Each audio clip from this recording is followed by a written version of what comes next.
Morning guys, and welcome to a misty autumnal morning in the woods.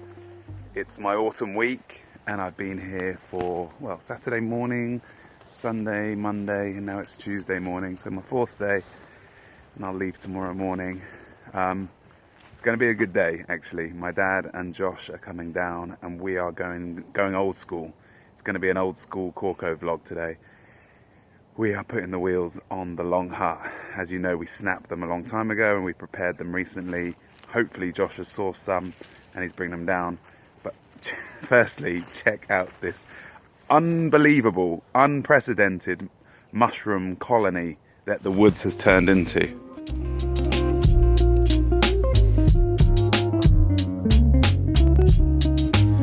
There are just hundreds of them all over the place.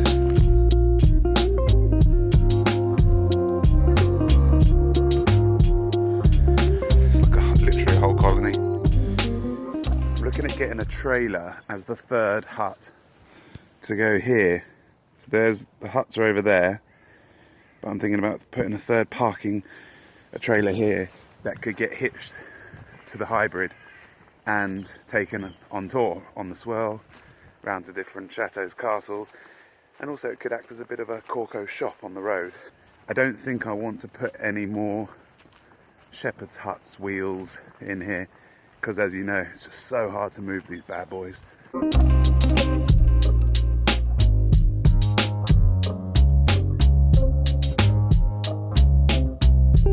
Welcome to the autumn camp. On Saturday we had a whittling workshop with Rosie. She brought some friends down and experimented running her own class for the first time, which was great.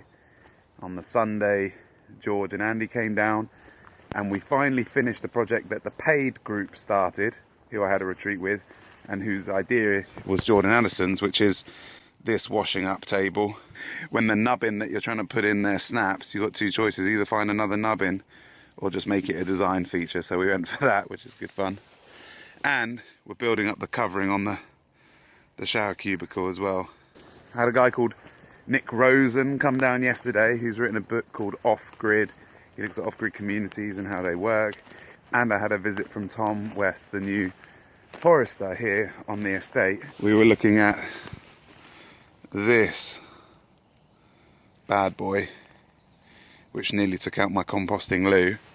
He's going to come and collect this because from there to about there is good timber that they can sell, basically. But what is mad, if you look at the root system, there just aren't any roots, even though this is like a 200-year-old oak tree. I have learned from Tom that that is because of these bad boys in there, called honey fungus. But they leach themselves onto the roots and cause like rot and disease in roots. It's all very good and well because it's my toilet hut that it took out. But if it was my main hut, that would be a bit more scary. So now I'm wanting to check the roots. He said if you see honey fungus around the base of the tree, that's a good sign that the roots are probably getting chomped. So I'm just checking. Well, there's some mushrooms there, but I don't think that's the honey fungus. And probably the most important ones are, well, 1, 2, 3, 4, 5. I might have to get Tom back to see whether this tree is actually as stable as it looks. It should be as much roots as there are branches, and there certainly ain't. So I bought myself a boot scrubber, which is pretty good. A little mat so we don't keep getting the floor dirty. A new pan, so we can do sort of hanging pots over the fire.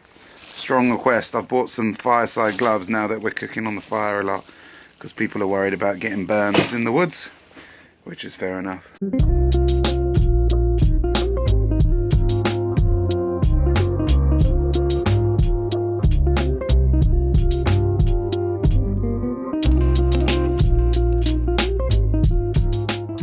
Yeah, me and my dad are just talking around the fire, talking about the new tree coin idea, which actually went live last night. You can buy a lease on a tree, 60 years, get a Corco coin, hopefully, if we can figure that part out. Up in Scotland is the first experiment, and there's 1,000 trees at £10. I think already 100 of them have gone, so 10% already done. So thank you to you first 20 people who have all jumped in.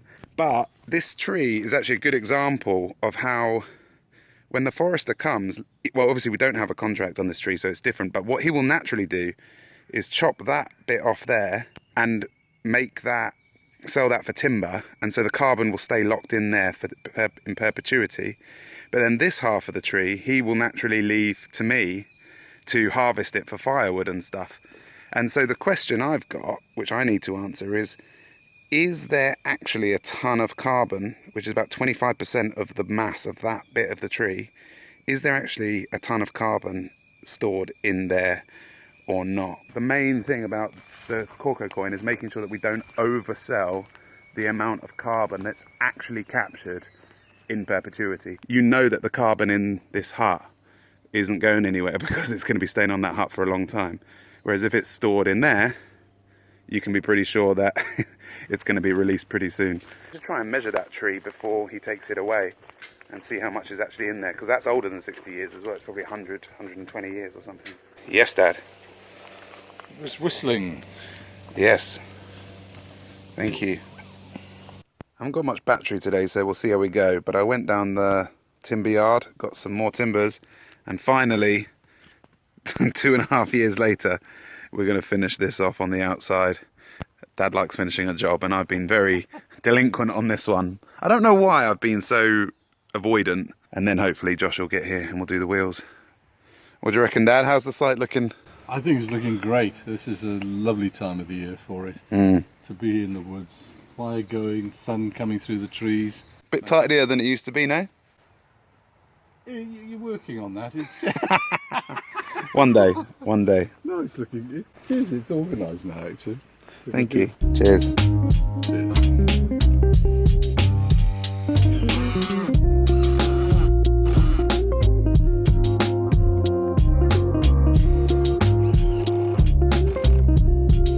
The pallets are finally coming off. Aidan, you'll be proud. Levelled up the ladder. The table from yesterday's coming in handy.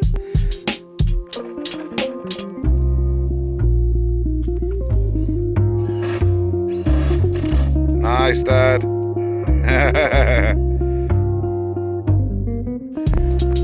Josh the basher has arrived. Sorted us out a solid today with some wheels. Finally, it's actually going to be a legit shepherd hut again, not just a floating cabin. I've been waiting for it. I'm excited. Wow. Wheels. Oh, that's amazing. This is heavy duty. This is a massive upgrade. Yeah. Hugely. Got some old tyres. Well done, mate.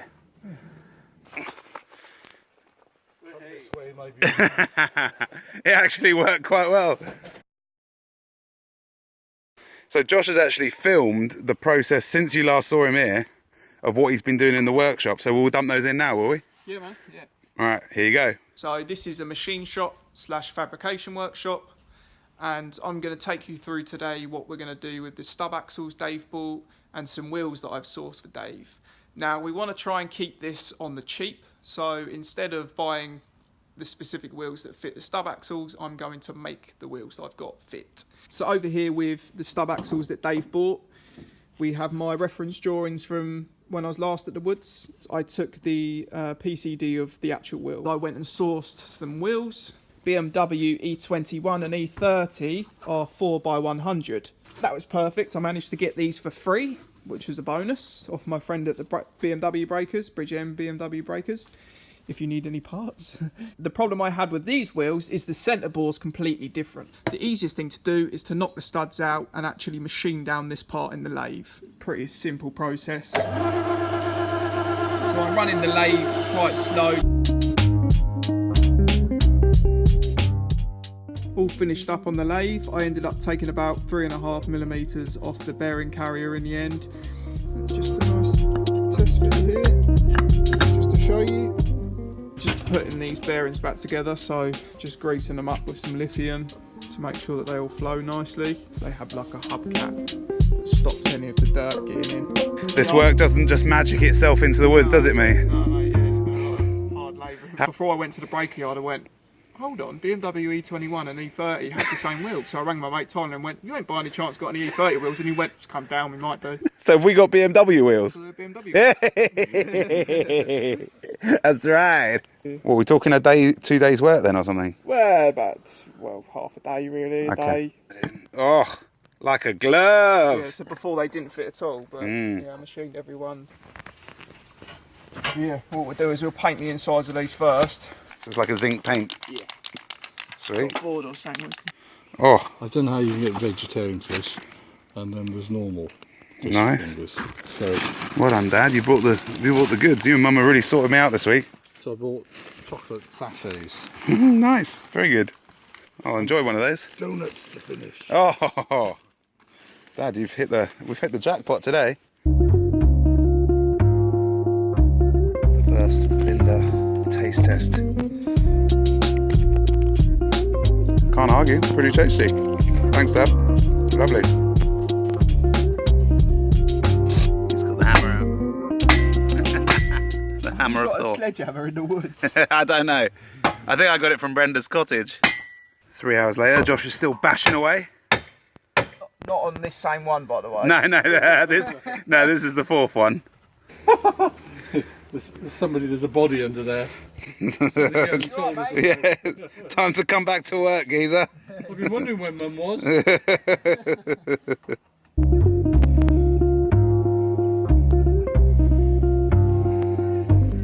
The time is here, isn't it? It's Get a wheel on here. let's get a wheel on. Here we go. It's been a long time coming, mate. They look good sprayed up. They look good, man. Wow, because the hut's so big, they still look absolutely tiny. I think if they were on a small hut, they would look a bit big, but they really don't. They look mini still. But I think painting it, getting it all nice and black, helps a lot. Although the other wheels are very old and nostalgic, somehow there's more confidence in this because it feels like actually it could take the weight and it would actually roll out of here fairly easily. What do you guys reckon? Let me know in the comments. And also give it up for Josh because he has just been smashing this out. I don't know anybody else who could have figured out these joints and do this stuff.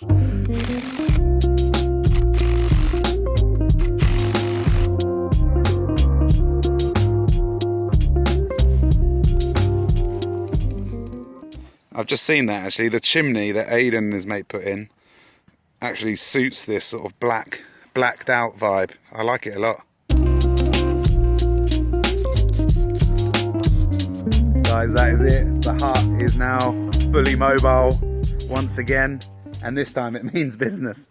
So we've actually got options now, but I'm sure we won't be doing anything with it for a couple of years or so. I'm not sure how many tickets are left, to be honest with you, because I know a few of the team haven't got their tickets yet, but try and get a ticket if you can for the swirls. Join one of the global open tables in Melbourne or Mexico or Manchester. It's going to be a good time. I'm really looking forward to it. Josh, thanks, mate. You're an absolute star. And yeah, you can hear him do some spoken word in Sittingbourne if you come down there. And getting more and more excited about how the tree coin idea will join with the swirl and come together. And when we're planting trees in Belgium, I think that's going to be a really nice meeting of the arts part of the brain and the science part of the brain. And it feels like a good place to be in. Feels good as well to have my dad back down here and Josh down here, like an old school Corco vlog. I hope you've enjoyed it. I hope I'll see you soon. Give me your feedback on the New Agreements podcast. Let me know what you think of them. I'll see you in the winter for the winter week in the woods. Take care of yourselves and look after each other. It wouldn't be a Jenga job, mate, unless it got pitch black before we're finished. Got